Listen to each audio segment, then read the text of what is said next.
So, paano nga makabili? O sige guys, ganito dahil ayaw nyo ako tigilan dito sa mga meme coins na to, so i-share ko sa inyo yung isa sa mga sinisil ng mga kaibigan natin dito sa industriya.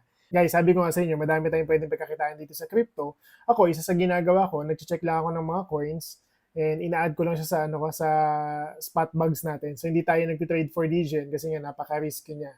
Ito, actually, risky din naman ang pag-trade ng mga meme coins, pero sila kasi hold for tayo, long term tayo eh. So guys, ito yung isa sa additional na spot bugs natin na idadagdag natin today. So papakita ko sa inyo paano ba bumili.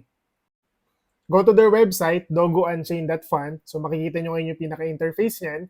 Then from there guys, connect nyo lang yung wallet nyo. So sa ngayon guys, ito pala yung options natin. So may Coinbase tayo, may MetaMask tayo, then may wallet connect tayo. Suggest ko guys huwag kayong kukonect dito ng mga wallets na may holdings kayo. So, isa sa nakita ko na maganda dito sa project na to guys, under layer 2 ecosystem tayo. So meaning to say, mas mababa ang fees, may mga tinatawag na staking rewards, and may mga iba pa tayong features na pwedeng abangan.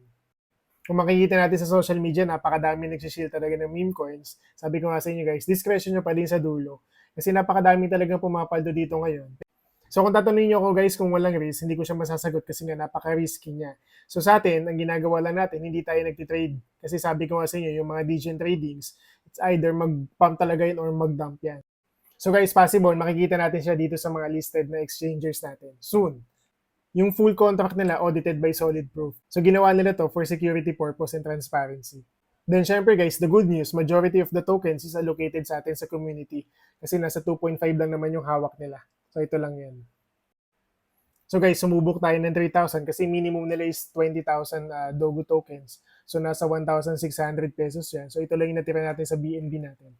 So, let's see. Tignan natin this December 31. Sana pumaldo tayo kahit paano para may pangkapi tayo sa mga followers natin. Guys, do your own research ha.